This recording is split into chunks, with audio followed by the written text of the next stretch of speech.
Hi everybody, firstly I want to say thank you to all the people that have subscribed on YouTube. It makes it all worthwhile, it really does, it stimulates me. Now what we're going to do, today's photograph a pendulum. Now about 20 years ago someone asked me to do a picture and it was of a pendulum, and this is it. Now I decided the best way of lighting it was to forget all this flashy gear, sorry about that, and use a torch. For several reasons. A, it's good fun, and B, it's a lot quicker to do a shot like that. It's a shot that actually took about an hour. Research in my mind took a little longer because I was paid for a day by the client. Now I used a torch. Now I call that light painting, when you paint onto a subject. A lot of people think light painting is drawing pretty pictures. I call that light drawing. The light painting is actually painting the light onto a subject, and it's used a lot in still life. Now with a torch you can adapt it. Now I'll show you how to make a very quick adapter, and that's to make a tiny little point. I don't know if I can, I've not stuck it on, but it will just give a tiny little point of light. And that's, my wife does a bit of cake icing, so I stole one of those little pointed things that she uses, and I just stuck it on with a bit of tape, and then of course you make it light proof with black tape around it, etc.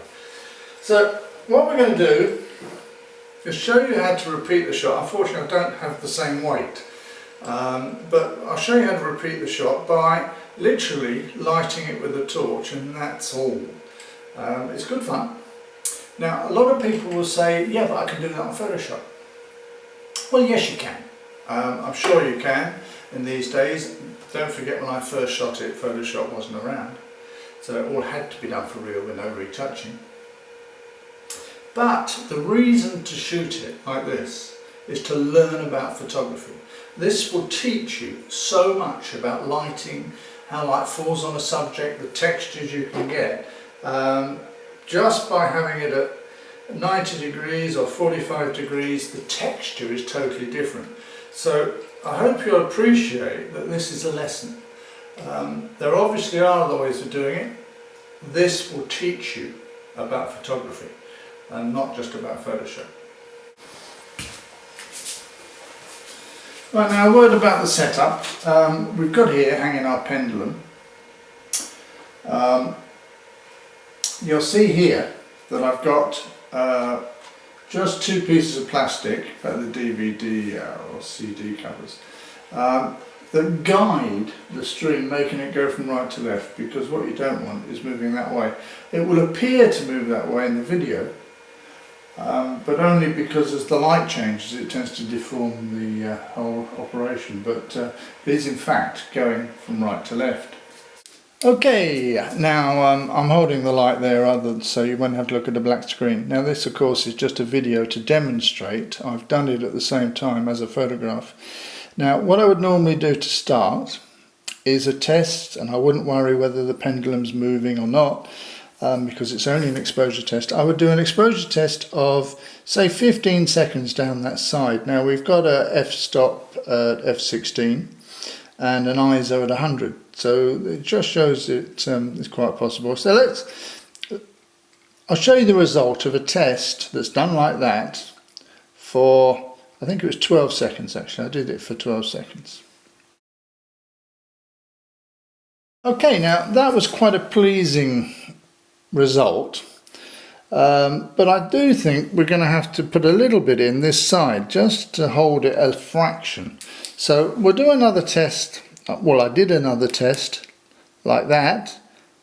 There we go, and that was 2 or 3 seconds. A little bit light, so we'll do another test with a lot less. And there that's a much better exposure. Now the third test we'll do is with the pendulum moving. So we'll move it. Now, the third test will just allow me to put a bit of light. Now, you see what I'm doing is going in very close. Next, I'm going very close, and I'll do it for 10 seconds. So, well, that bottom bit I found was much too bright, particularly in the centre. So how do we solve that? Well, the important thing is when it's moving is to light that bit and that bit more than that bit. And that way we can keep the centre darker. So I would go following the pendulum. Let's have a look with it in movement. I would follow that side like that, and then I would follow that side like that. Now, it looks difficult, but believe me, it's not, and it's good fun. Yeah, this is real painting with light. Now I'm using, okay, that's done. Now that's what I would do. Now I'm using a 30-second total exposure because most DSLRs have a standard 30-second exposure on the camera. You don't need any special equipment. What I would probably do if I had the gear, which I certainly do if I had the gear, I'd be doing this over maybe a minute or 2 minutes exposure. It gives me much more possibilities to get the lighting right and to do little niceties.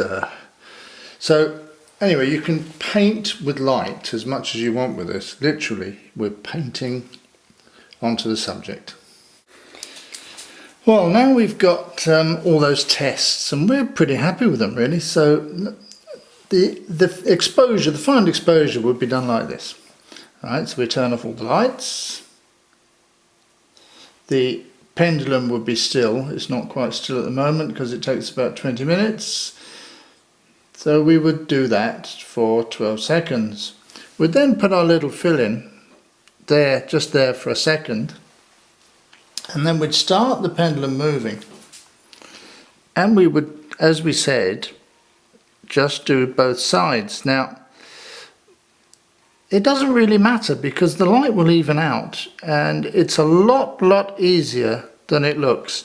Okay, you might need a bit more there.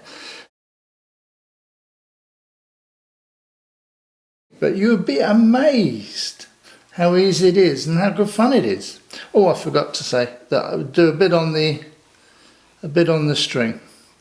Now, a good tip when you're doing this type of thing, if you've got one, is a little voice recorder, and you can actually talk yourself through it. You can say onto the string and stop the string and go to the side, stop the side and go to the bottom. That way you don't forget anything. Well, I thought it might be interesting as well to just give it a try like this. Well, I wonder what that will give us. Well, I think that's probably for another lesson, don't you? Right, now, okay, the result isn't as good as the first one. It needs a lot of experimenting, a lot more. I'm doing a video at the same time, trying to talk. It takes a lot of concentration. Although it is easy to get a result. So, forget about Photoshop. Try and get creative with a light and a torch. It's so interesting and good fun. Okay, cheers.